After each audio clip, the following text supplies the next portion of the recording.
Paz e graça. Desejo a todos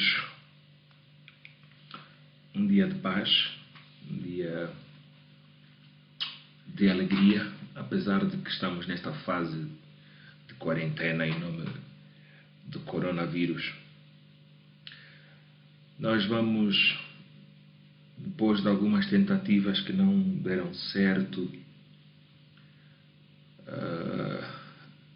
Facebook Live, YouTube Live, não conseguimos fazer a gravação do estudo de João 14, mas hoje vamos dar continuidade, vamos gravar o áudio e vamos gravar o vídeo, depois é que vamos meter nessas plataformas.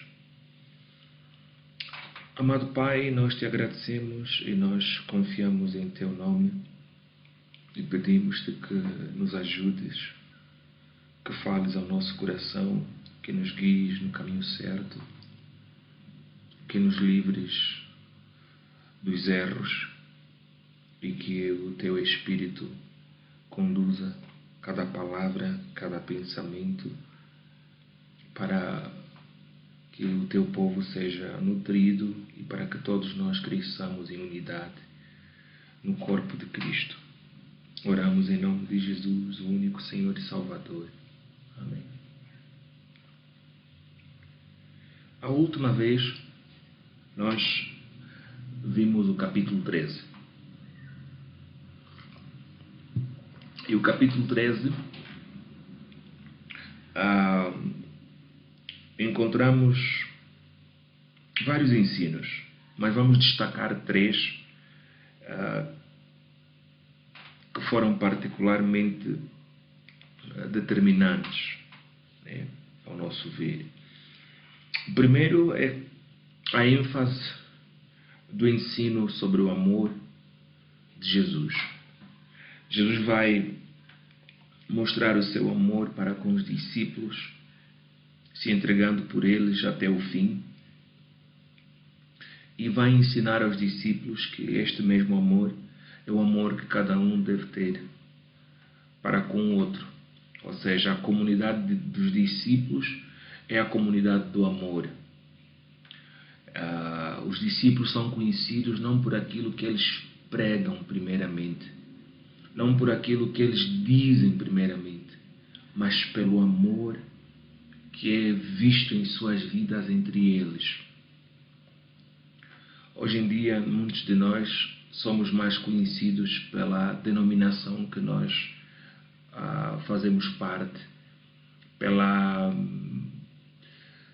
sistemática da nossa teologia e por aí adiante, várias coisas. Alguns são conhecidos pela roupa que eles vestem, por aquilo que eles não comem, pelo dia que eles guardam, pelos dias que eles não guardam, pelas coisas que comem, tanta coisa no nosso meio. Mas o nosso Senhor está a nos dizer que nós seremos conhecidos pelo amor. Seremos conhecidos como seus discípulos pelo amor. Então é algo que devemos refletir, se é que Jesus realmente tem sido reconhecido em nossa vida pelo nosso amor. Este é um dos primeiros pontos que nós vimos em João 13. O segundo ponto é o ensino sobre a humildade. A forma como Jesus Cristo, sendo o Mestre e o Senhor, se esvazia, se humilha e lava os pés dos discípulos, tendo inclusive lavado os pés de Judas, aquele que lhe iria trair a seguir. E Jesus já sabia que Judas iria lhe trair, mas ele lavou os pés até do seu traidor. Maior exemplo não há daquele amor que ama até o fim. Maior exemplo não há daquele que não paga o mal com o mal, né? É este o exemplo que nós temos em Jesus. E é este mesmo exemplo que Cristo vai dar aos discípulos, a lhes dizer: olha, eu sou o vosso Senhor, eu sou o vosso Mestre, eu sou o vosso Rabi, eu sou o Messias, sim, e eu me esvazio a este ponto para lavar os vossos pés. Do mesmo jeito, vocês devem se humilhar para tratar cada um dentre vós aqui. Ou seja, nenhum entre vós se faça chefe e espere ser servido. Ao contrário, cada um de vocês se humilhe e sirva. Esta é a mentalidade do reino de Deus. Este é o exemplo de Jesus, que sejamos servos e não chefes. E não sejamos engodados pelo orgulho, pelos nomes que os homens dão, pelos aplausos, pelos grandes púlpitos, enfim, que sejamos humildes, esvaziados e tenhamos a mentalidade de servos para servir a igreja, para servir os outros. Esta é a mensagem da humildade que Jesus deu. E no terceiro ponto, aliás, antes até de fugir o segundo, vejamos que Jesus também lavou os pés daquele que lhe traiu 3 vezes. E Jesus já sabia que iria ser traído, seria negado 3 vezes também, né? E é mesmo sobre este Pedro que nós vemos que ele vem e diz ao Senhor: eu por ti darei a minha vida. E Jesus lhe diz: olha, tu me negarás 3 vezes. Tu dizes com os teus lábios que estás preparado a entregar a sua vida por mim, mas tu me negarás 3 vezes. E esta é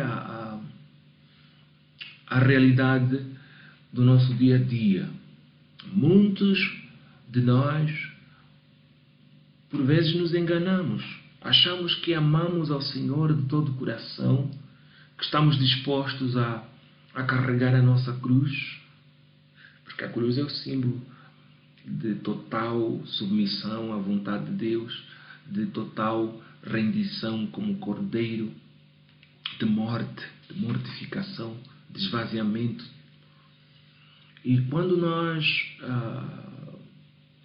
nos deparamos com situações difíceis da vida, quando nós temos que escolher entre ganhar o mundo ou perder a vida, muitas das vezes esquecemos os princípios do reino, negamos a Cristo por coisas do mundo, por causa das situações da vida, por causa das dificuldades, por causa das tentações.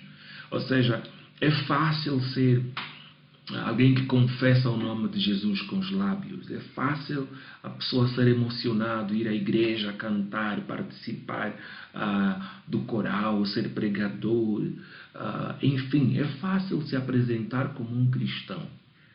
Mas na hora da verdade, na hora da cruz, é que se vai descobrir até que ponto este amor é verdadeiro.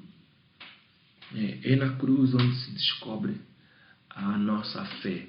Até porque a palavra fé é a mesma palavra em grego para fidelidade. Então nós vimos este lado e que nos deve fazer refletir se nós verdadeiramente amamos ao Senhor ou somos ainda emocionados como Pedro era emocionado até se converter, né? Então é normal encontrarmos Pedros no nosso meio. É por vezes normal acabarmos por descobrir que nós somos também Pedros. Bem, esta é só a introdução do nosso estudo, fazendo uma recapitulação do capítulo 3. No que diz respeito ao capítulo 14, nós vamos ler vamos ler o seguinte. João 14, verso 1. Não se turbe o vosso coração. Credes em Deus, crede também em mim. Jesus vai dizer aos seus discípulos, né? E isto vai decorrer deste encontro entre Jesus e os discípulos, onde vão ter o jantar, de onde vamos ver Jesus a dizer, olha, fazei isso em memória de mim. Quando ele vai quebrar o pão e beber o vinho, que é um símbolo da aliança, né? Mas João não expande muito sobre esse assunto. Encontramos mais em Lucas 22. E neste evento, neste discurso, neste encontro entre Jesus e seus discípulos, ele vai olhar para eles e vai lhes dizer, olha, não se turbe o vosso coração. Acreditem em Deus e acreditem também em mim. E esta frase que Jesus vai afirmar, de um lado, vai ser uma espécie de preparação do coração dos discípulos diante daquilo que estava prestes a acontecer, que é a crucificação do Senhor. Mas, do outro lado, também vai nos passar uma ousadia de Jesus que nenhum ser humano normal pôde falar sem ser considerado um herege. Se eu, irmão Norman, dizer acreditem em Jesus e acreditem também em mim, por favor, vocês aí vão dizer assim, este também já foi longe demais. E Jesus faz essa afirmação e não foi longe demais. Por quê? Porque esta afirmação nos mostra a sua posição divina. Nos mostra o seu ser divino. Se o homem deve crer em Deus, se o homem deve caminhar com Deus, o homem deve caminhar com Jesus. O homem deve crer em Jesus, porque não podemos separar Deus de Jesus, nem Jesus de Deus. Jesus é divino. E são essas verdades que nós devemos perceber nas palavras de Jesus. Que a nossa fé é em Deus e a nossa fé é em Jesus. Se não for assim, essa nossa fé está comprometida. Em Hebreus 1, verso 1 a 3, nós vamos ver o escritor de Hebreus a passar uma mensagem semelhante a esta frase que Jesus acabou de dizer. Havendo Deus antigamente falado muitas vezes e de muitas maneiras aos pais pelos profetas, a nós falou-nos nestes últimos dias pelo Filho, a quem constituiu herdeiro de tudo, por quem fez também o mundo. Deus criou o mundo em Cristo, através de Cristo. E mesmo a nova criação é feita em Cristo. E nós já falamos disso nos capítulos primeiros, né? Nos primeiros capítulos, na introdução, a falar que o Evangelho de João tem como um dos principais temas a nova criação em Cristo, a regênesis em Cristo. No verso 3, ele vai dizer: o qual, sendo o resplendor da sua glória e a expressa imagem da sua pessoa. Jesus é o resplendor da glória de Deus e a imagem de Deus.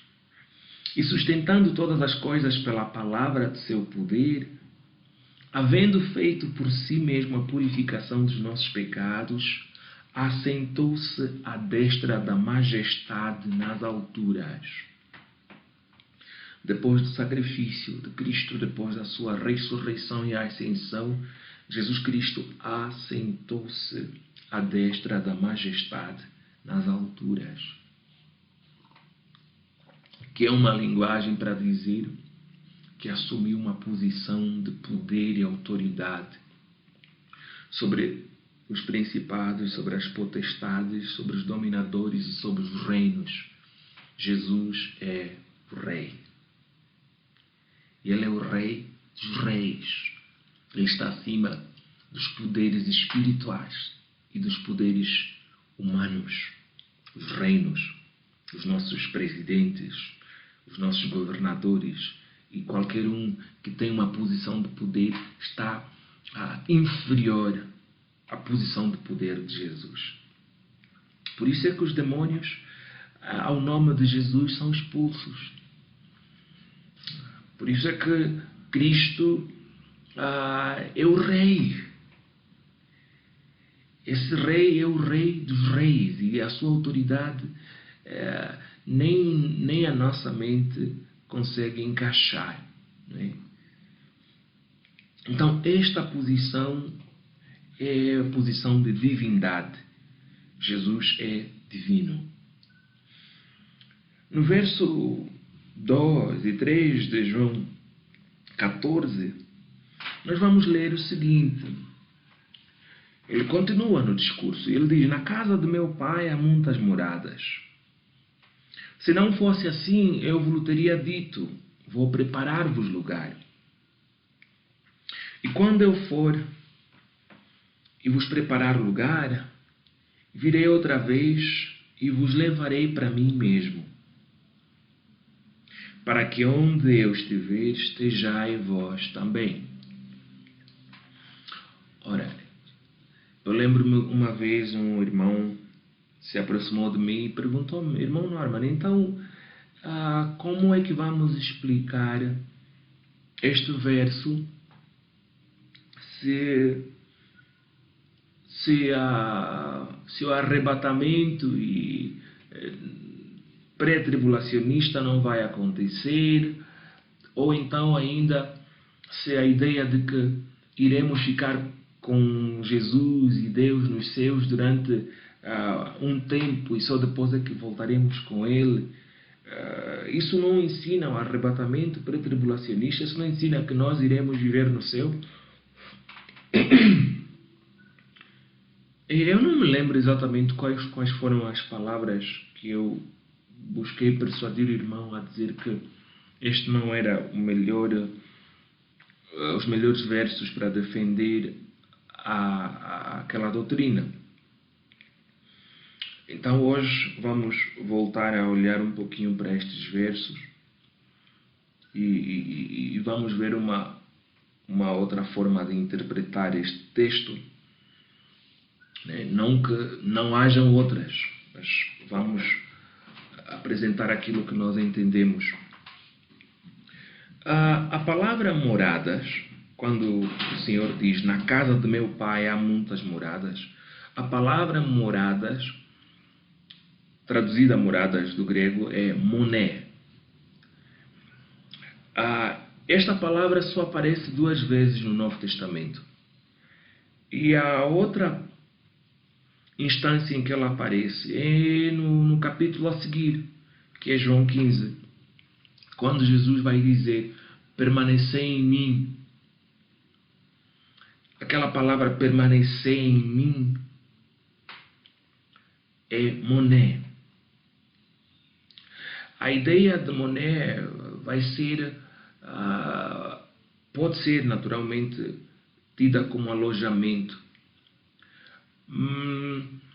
Mas eu queria refletir com vocês uma palavra que em português talvez capte melhor o significado deste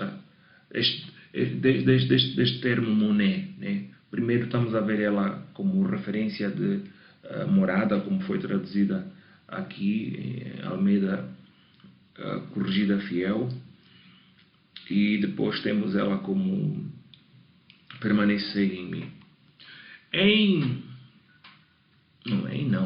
Muitos anos atrás, quando eu ainda era menino, parte da nossa casa tinha sido transformada naquilo que na altura chamavam de permanência. Permanecer em mim. E qual era a ideia? É que aquele compartimento, que era a sala da nossa casa, tinha sido separado do restante da casa para os servos de Deus, da igreja onde eu havia crescido, pudessem lá ir orar, jejuar, enfim, quem quisesse separar um tempo para buscar a Deus, para estar isolado só a meditar na palavra, podia ficar naquele local, naquela sala nossa. Então chamávamos aquilo de permanência. Até hoje acredito que existem algumas igrejas, sobretudo pentecostais, que ainda têm algo parecido a isso.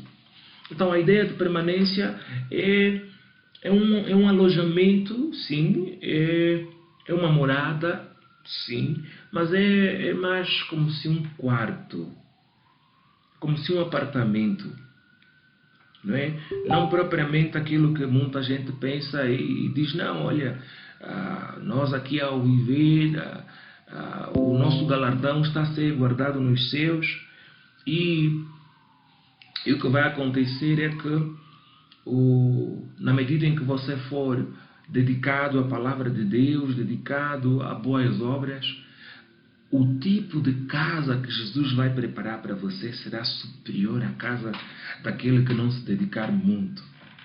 Então, alguns vão ter meio que castelos, alguns vão ter moradas um pouquinho mais luxuosas, alguns vão ter um chaleco, né? Uma casinha, não sei se haverá lá também casa de chapa, para aqueles que quase que não fizeram nada, não sei. Mas pronto, é mais ou menos essa a ideia que na infância nós abraçávamos e há muita gente que ainda interpreta assim. Mas não é bem aquilo que nestes versos nós encontramos. A ideia aqui é outra. Então, vejam, na casa do meu pai há muitas moradas, na casa do meu pai há muitas permanências, assim podemos dizer. Ora, não está a dizer nas casas do meu pai, está a dizer na casa. Então o pai tem uma casa. Pelo menos podemos entender assim, não está no plural, casas, não. A casa aqui é uma, mas essa casa é que tem vários alojamentos, é que tem vários quartos, é que tem várias moradas nesta casa, nesta uma casa. E depois, Jesus não diz que eu vou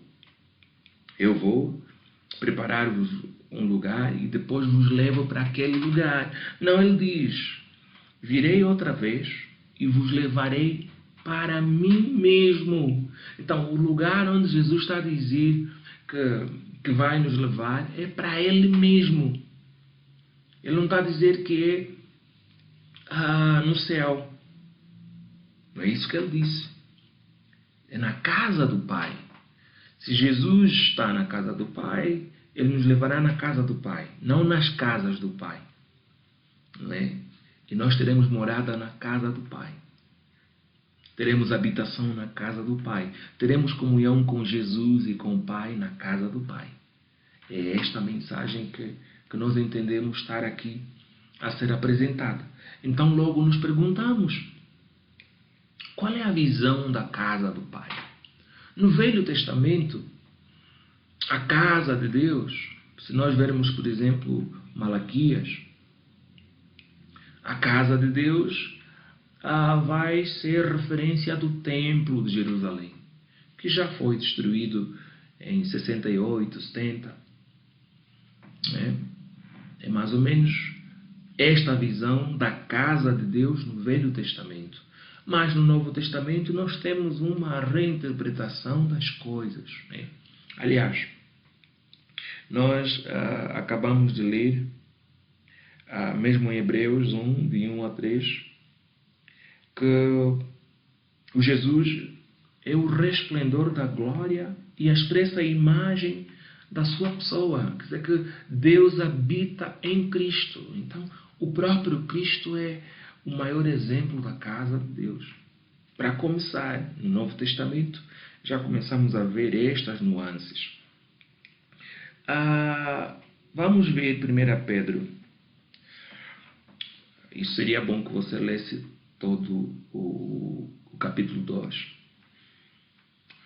Mas nós vamos ler o verso 4 e 5 de 1 Pedro 2. E ele vai dizer: e chegando-vos para ele, chegando-vos a Cristo, pedra viva, reprovada na verdade pelos homens, mas para com Deus eleita e preciosa, a pedra viva. Vejam, vós também como pedras vivas, sós edificados, casa espiritual e sacerdócio santo. Ele não disse casas, casa. Pedras para formar uma casa. Pedras vivas para formar uma casa espiritual. Uma morada espiritual. Okay? Ele vai dizer sacerdócio santo para oferecer sacrifícios espirituais agradáveis a Deus por Jesus Cristo. Esta é uma imagem do templo, mas do templo espiritual. Sacerdotes no templo, oferecendo sacrifícios no templo. E este lugar é apresentado como a casa de Deus. Ao substituir a visão do Velho Testamento, o templo de Jerusalém, que foi destruído. Em 1 Timóteo 3, de 14 a 15, o apóstolo Paulo vai dizer: escrevo-te estas coisas, esperando ir ver-te bem depressa. Mas se tardar, para que saibas como convém andar na casa de Deus, que é a igreja do Deus vivo, a coluna e firmeza da verdade. Na casa do meu pai tem muitas moradas. Sim. Mas a casa é quê? A casa é a igreja. A igreja é o corpo de Cristo. Voltamos no mesmo pensamento que nós aludimos a partir de Hebreus 1. Então, a nova interpretação que nós devemos ter deve nos levar a entender que Deus habita na igreja. Deus habita em Cristo. Deus habita nos membros do corpo de Cristo, as pedras vivas. Então essa permanência, essas moradas ou esses quartos vão ser referências de nós sendo habitados pelo Espírito Santo. De nós termos a habitação individual onde este Espírito vem fazer o seu tabernáculo, e assim a referência da permanência, não é? E aqui poderíamos ainda dar uma corrida lá quando Jesus foi batizado e desceu o Espírito Santo em forma de pomba e permaneceu sobre Jesus. Permaneceu. É o mesmo pensamento da permanência. Permaneceis em mim e eu em vós. Permanecei em mim. Verso 4 a 6 de João 14, ele vai dizer: mesmo vós sabeis para onde vou e conheceis o caminho. Disse-lhe Tomé: Senhor, nós não sabemos para onde vais, e como podemos saber o caminho? Disse-lhe Jesus: eu sou o caminho e a verdade e a vida. Ninguém vem ao Pai senão por mim. As palavras de Jesus trazem uma pedagogia mística, né? Disse que o seu método de ensino vai incluir algumas práticas próprias também do próprio judaísmo. E estes mestres e estes rabinos, por vezes, vão pronunciar palavras como se enigmáticas para criar no discípulo o desejo de querer desvendar o mistério, o desejo de querer entender o que está por debaixo destas palavras. E eu acho que é isso que Jesus está a fazer aqui, quando ele diz: mesmo vós sabeis para onde vou e conheceis o caminho. E eles: onde vais? O caminho? O que é essa do caminho? E eles não dizem: Senhor, nós não sabemos para onde vais. E como podemos saber o caminho? Ele vai dizer: eu sou o caminho e a verdade e a vida. Ninguém vem ao Pai senão por mim.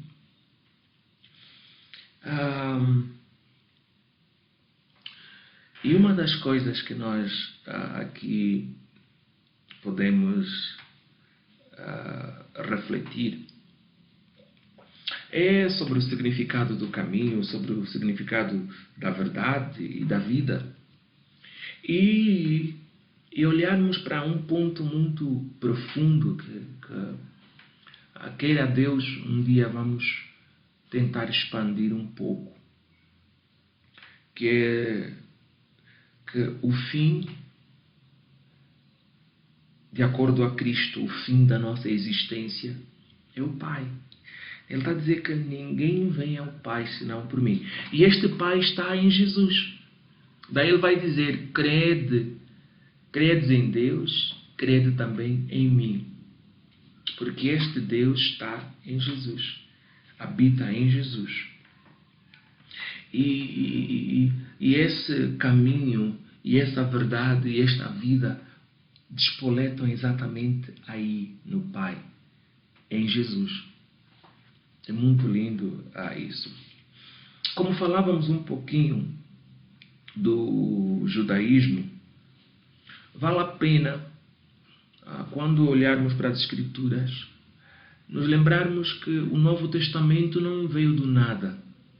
Aqueles que escreveram o Novo Testamento eram fundamentalmente judeus. E a interpretação daquilo que Jesus falava, daquilo que os apóstolos falavam, vai se inserir num contexto cultural, religioso, fundamentalmente judaico. Então Jesus não foge disso, ele vai falar fazendo uso da percepção judaica dos seus discípulos. Então, quando ele diz: eu sou o caminho e a verdade e a vida, o que é que isto chama na mente dos discípulos? Gênesis 18, 17 a 19, vamos ver um pouquinho o caminho. O que é isto de Jesus ser o caminho? E disse o Senhor, este é o contexto de Deus com Abraão, quando Deus tinha decidido destruir a Sodoma e Gomorra, e faz uma visita a Abraão. Ocultarei eu a Abraão o que faço? Visto que Abraão certamente virá a ser uma grande e poderosa nação, e nele serão benditas todas as nações da terra. Desculpa, que tem um ponto de interrogação.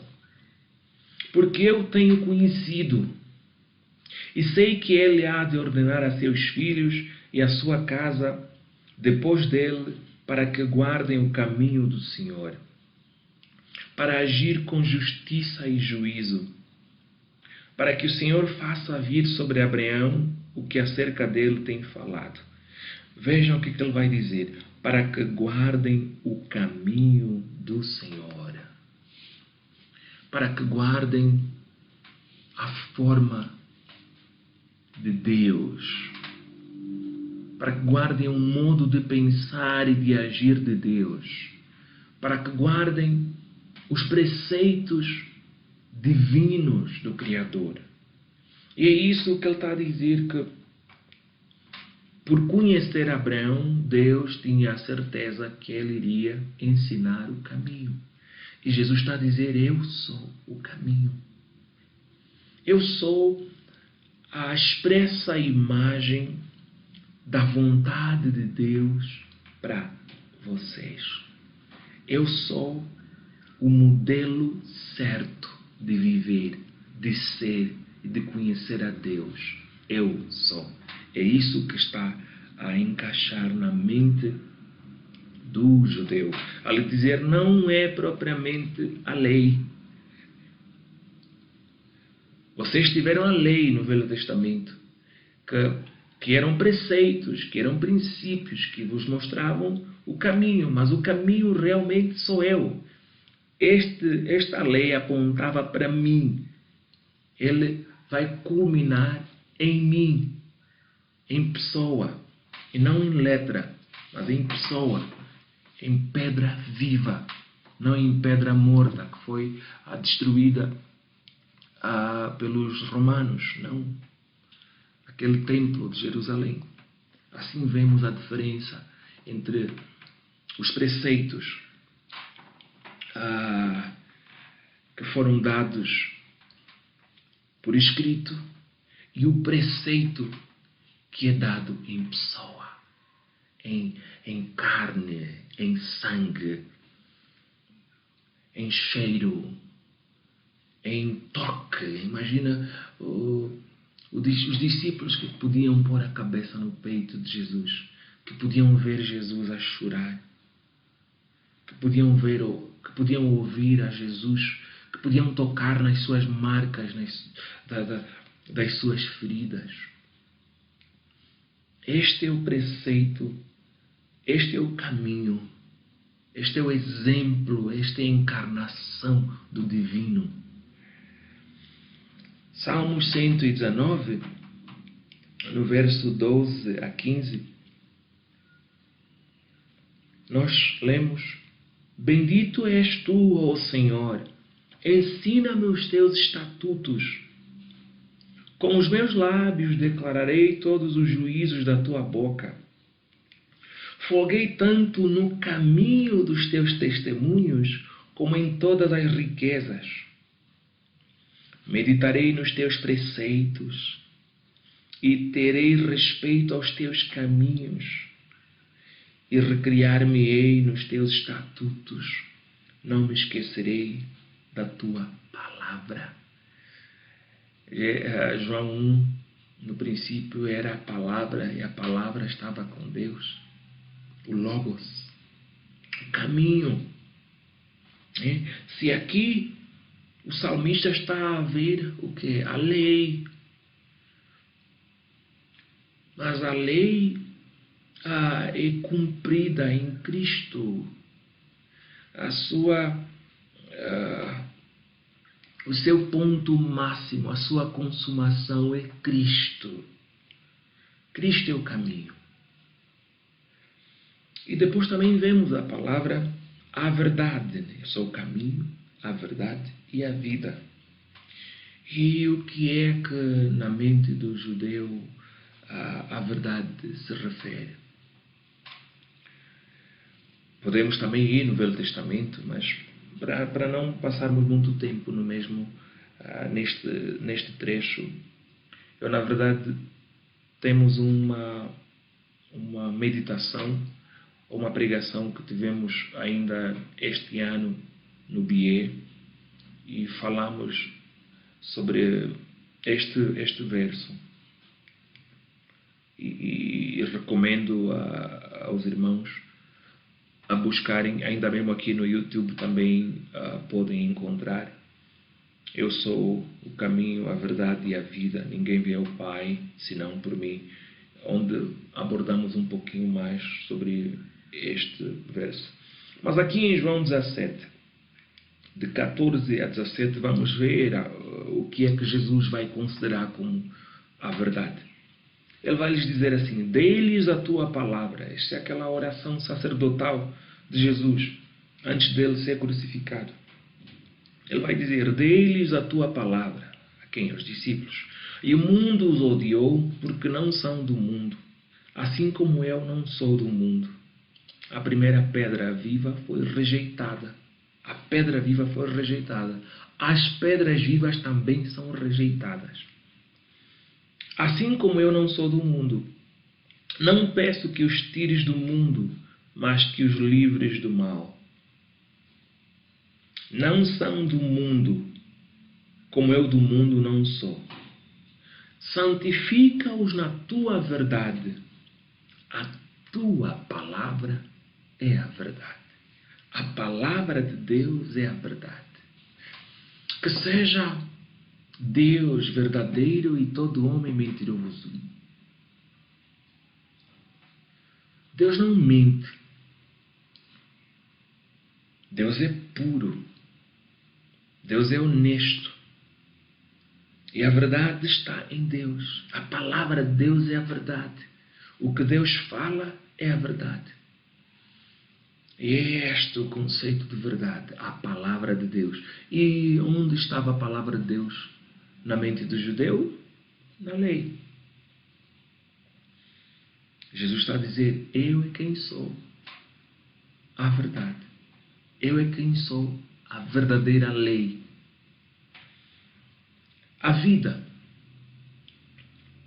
Voltamos para o Velho Testamento. Aqui só escolhemos versículos que, resumidamente, conseguem nos trazer já o pensamento. Deuteronômio 6, 24 a 25. E o Senhor nos ordenou que cumpríssemos todos estes estatutos, que temêssemos ao Senhor, nosso Deus, para o nosso perpétuo bem, para nos guardar em vida, para o nosso perpétuo bem, para nos guardar em vida, como no dia de hoje. E será para nós justiça, quando tivermos cuidado de cumprir todos estes mandamentos perante o Senhor nosso Deus, como nos tem ordenado. Aqui estamos a ver as ordenanças do Velho Testamento, as 613 leis ou mandamentos do Velho Testamento, como uma âncora da vida. Ou seja, apegai-vos a estes mandamentos com o vosso coração e vivereis. Então, a lei vai assumir o papel de vida. Então, tanto o caminho, a verdade como a vida vão ser reflexos na mente do judeu de lei.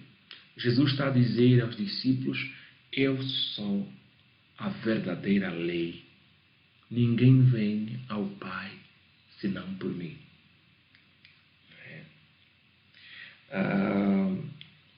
Em outras partes, como nós já fizemos menção nos estudos passados, Jesus vai ressuscitar a Lázaro. Jesus vai dizer, eu sou a ressurreição. Jesus vai assumir o seu lado divino de dar vida aos mortos, de ressuscitar os homens. Então ele vai ser a manifestação mais clara em pessoa, em carne, em demonstração, em substância, em toque, em cheiro, em sabor, daquilo que a lei apontava, daquilo que os profetas apontavam. Em Cristo temos o cumprimento, teleos. João 14, 7 a 11, ele vai dizer, se vós me conhecesses a mim, também conheceríeis a meu Pai. De novo, a chamar a divindade dele aqui. E já desde agora o conheceis e o tendes visto. Eu não posso dizer, olha para mim e vocês conhecem a Jesus. Jesus está em mim de um jeito que não há dúvida nenhuma que vocês já conhecem a Jesus. Nem precisam mais perguntar ao irmão Norman onde está Jesus. Não, mas Jesus fala isso assim com esta ousadia em relação ao Pai, devido à unidade e o seu lado de divindade. Não é? E ele vai dizer então, Filipe vai dizer, Senhor, mostra-nos o Pai, o que nos basta. Jesus olha para Filipe e lhe diz, estou há tanto tempo convosco e não me tendes conhecido. Quem me vê a mim, vê o Pai. E como dizes tu, mostra-nos o Pai. Em Hebreus 1 nós lemos que Ele é o resplendor da glória de Deus. E Ele é a expressa imagem da pessoa de Deus. É em Cristo que nós vemos Deus. É em Cristo que nós vemos a glória de Deus. É em Cristo. E ele vai depois perguntar: não credes tu que eu estou no Pai e que o Pai está em mim? As palavras que eu vos digo não as digo de mim mesmo, mas o Pai que está em mim é quem faz as obras. Tudo o que Jesus fez é o Pai agindo em Jesus. É a presença do Pai em Jesus. Há uma comunhão inseparável. Há uma unidade. Crede-me que estou no Pai e o Pai em mim. Crede-me ao menos por causa das mesmas obras. Aquilo que eu faço não é a carne, não é o sangue que faz. É a divindade que opera isto. É o divino que faz isso. O divino em mim. O Pai em mim. Em João ainda 17, 20 a 23, ele vai dizer: eu não rogo somente por estes, naquela oração sacerdotal. Só para vermos esta ênfase do em mim e eu nele, como Jesus, em muitos outros capítulos anteriores, ele vai enfatizar o mesmo pensamento. Não é? Ele está a dizer: e não rogo somente por estes, mas também por aqueles que, pela sua palavra, hão de crer em mim, para que todos sejam um, como tu, ó Pai, o és em mim, e eu em ti, que também eles sejam um em nós, para que o mundo creia que tu me enviaste. Para que todos sejam um, como tu, ó Pai, o és em mim, e eu em ti, que também eles sejam um em nós.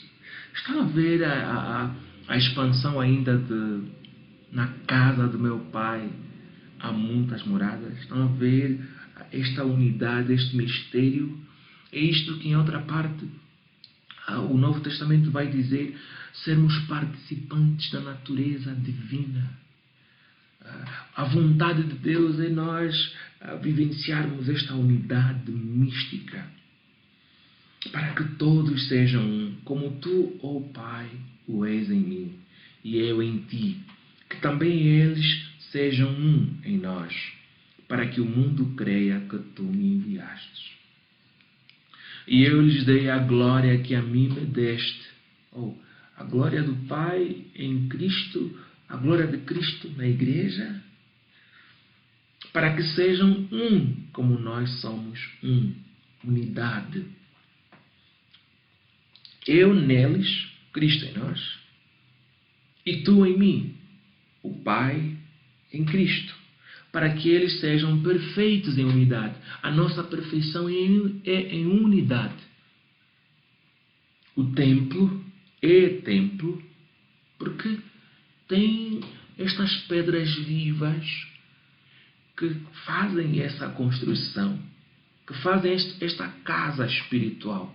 Não é uma pedra viva separada, é em unidade. Daí a ênfase de Jesus no amor e na humildade, aquilo que nós vimos no capítulo 13. E para que o mundo conheça que tu me enviaste a mim. Então, é no amor que nós somos conhecidos como os discípulos de Jesus, que somos enviados de Jesus. É no amor, a unidade.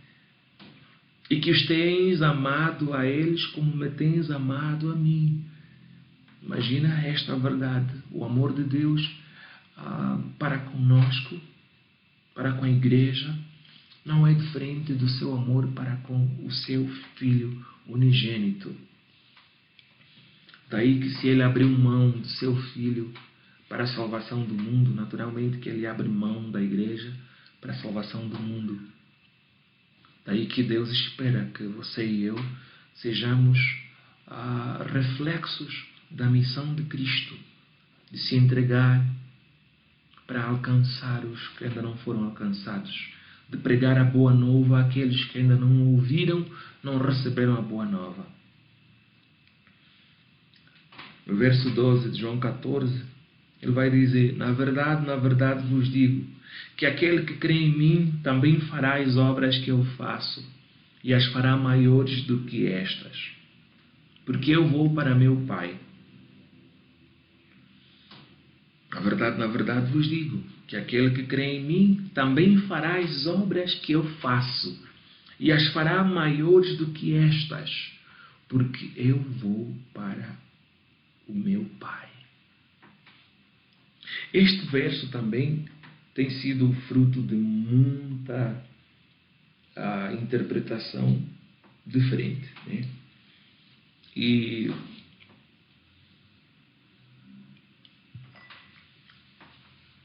vale a pena também tentarmos dar a nossa percepção de acordo com aquilo que temos lido e estudado sobre as Escrituras.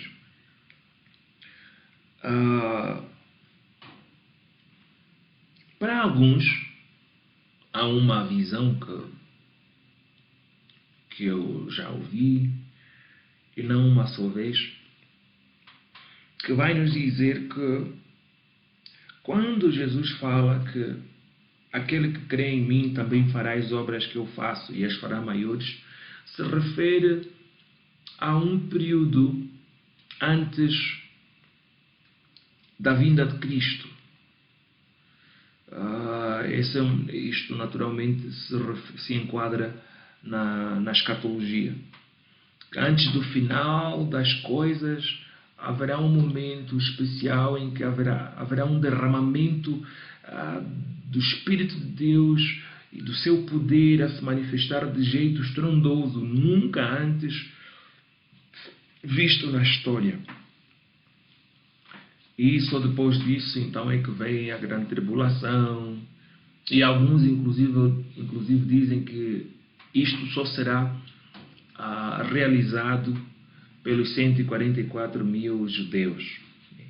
Enfim, há algumas nuances aí que vão variar. Alguns vão dizer só aqueles judeus, alguns vão aceitar, não, aquele número é simbólico e se refere a todos aqueles que guardarem, que permanecerem na fé em Cristo, no momento em que o anticristo vai começar a perseguir a igreja e tudo mais. Ora, eu sinceramente não me inclino a esta posição. Não estou a dizer isso na perspectiva de dizer que não pode ser isso. Não é isto. Eu só acho que, com base naquilo que eu tenho lido e buscado da palavra de Deus, não é bem esta posição. Por algumas razões, e algumas que eu vou tentar explicar agora. Eu acho que neste verso 12, a chave está no terminar desta frase. Ele vai dizer: na verdade vos digo que aquele que crê em mim também fará as obras que eu faço, e as fará maiores do que estas. Mas ele vai dizer depois, por quê? Porque eu vou para o meu Pai. Porque eu vou para o meu Pai. Significa que há uma ligação entre estas obras maiores do que aquelas que Jesus fez, com o facto de que ele não estará presente fisicamente. Então, a ênfase destas obras serem maiores está subjugada à ausência física de Jesus. Então, eu acho que ali podemos, de alguma forma, entender que maiores vai estar ligada à amplitude ministerial. Ou seja, quanto tempo Jesus ministrou? Falamos que 3 anos e meio, fisicamente, presencialmente, em carne. Mas quantos anos ministraram os apóstolos? E quantos servos de Deus, de lá para cá, têm rendido as suas vidas a Deus e servido a Deus durante décadas? E quantas almas têm sido alcançadas e foram alcançadas? Por exemplo, no caso do que aconteceu no dia de Pentecostes, depois dos discípulos terem permanecido em oração juntos e o Espírito Santo ter se derramado sobre eles.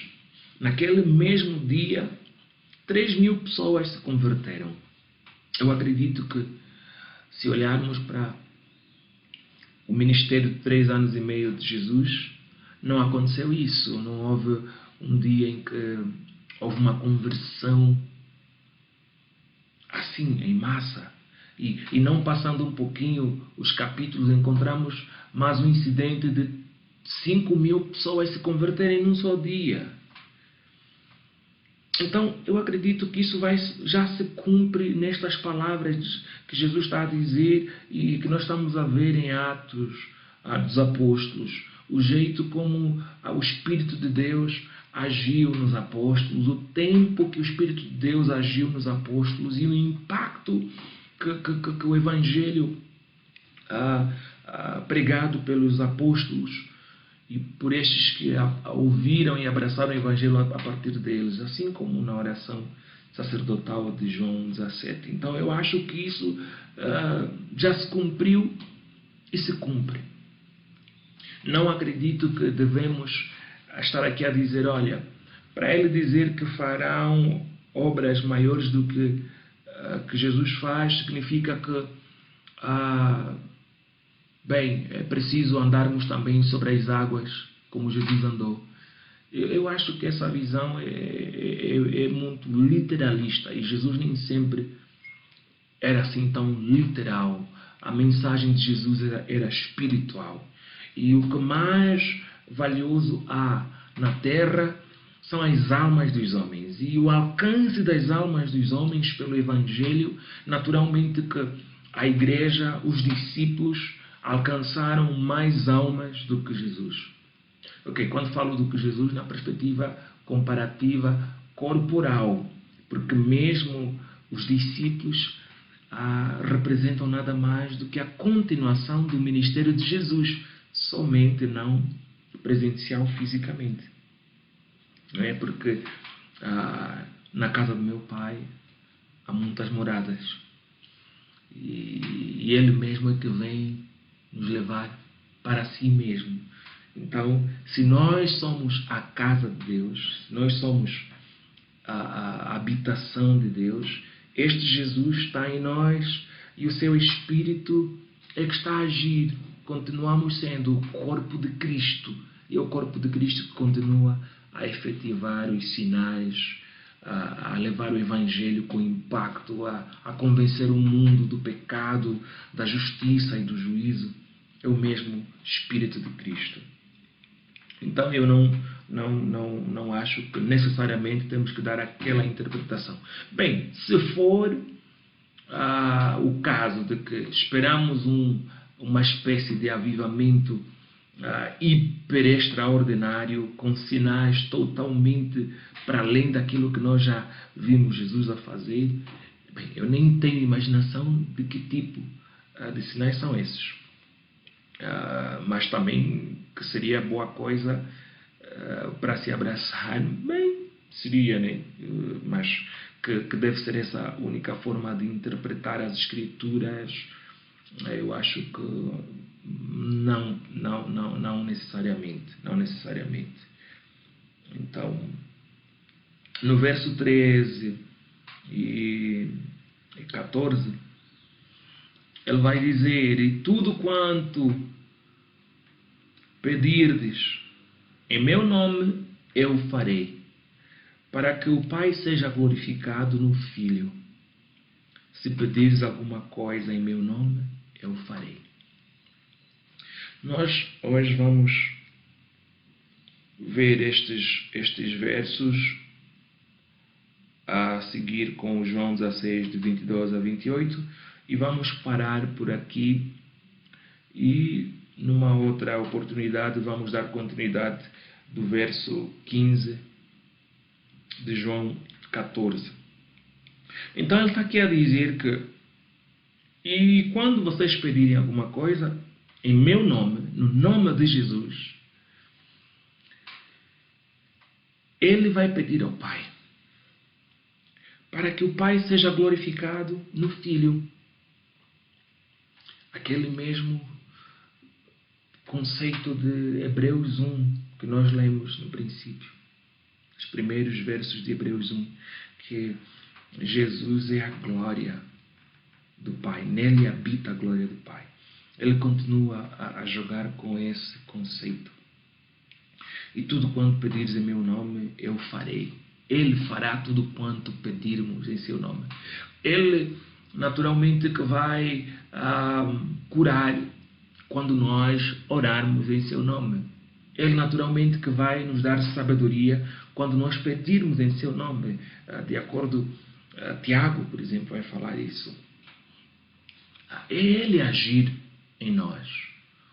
Mas quando nós permanecemos nele, quando nós nos apegamos a ele, quando nós somos a morada dele, não é? E ele está a dizer, se pedires alguma coisa em meu nome, eu o farei.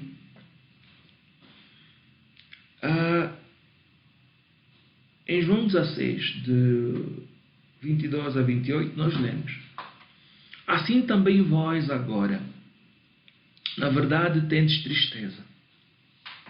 É a continuação desse discurso de despedida de Jesus. Mas outra vez vos verei, e o vosso coração se alegrará, e a vossa alegria ninguém vos lá tirará. E naquele dia nada me perguntareis. Na verdade vos digo, que tudo quanto pedirdes a meu Pai, em meu nome, Ele vos lá há de dar. Há pouco ele disse que Ele é quem fará. E no capítulo 16 que nós estamos a ler, ele está a dizer: o Pai fará. Então, o que o Pai faz, Jesus faz. O que Jesus faz, o Pai faz. Naturalmente, estamos a ver de novo o casamento da divindade de Jesus. Até agora nada pedistes em meu nome. Pedi e recebereis, para que o vosso gozo se cumpra. Disse-vos isto por parábolas. Chega, porém, a hora em que não vos falarei mais por parábolas, mas abertamente vos falarei acerca do Pai. Naquele dia pedireis em meu nome, e não vos digo que eu rogarei por vós ao Pai, pois o mesmo Pai vos ama, visto como vós me amastes e crestes que saí de Deus. Saí do Pai e vim ao mundo, outra vez deixo o mundo e vou para o Pai. Ou seja, na medida em que nós verdadeiramente amamos a Jesus e somos aceitos por Ele pela fé, temos comunhão com Jesus e temos comunhão com o Pai que habita em Jesus. E na medida em que buscarmos a vontade de Jesus, caminharmos segundo os seus preceitos, nos apegarmos a Ele com todo o coração, quando nós orarmos em nome de Jesus, para a glória de Jesus, o próprio Pai ouvirá a nossa voz. Não há maior segurança do que ouvir estas palavras confortantes como discípulos de Jesus, de sabermos que se nós nos apegamos a Cristo, de que se nós amamos a Cristo, quando nós oramos, Deus nos ouve. Quando nós clamamos por sua mão, Ele age, porque Ele nos ama, porque nós amamos o seu Filho, porque nós amamos a Ele em seu Filho, através de seu Filho, que é Jesus Cristo.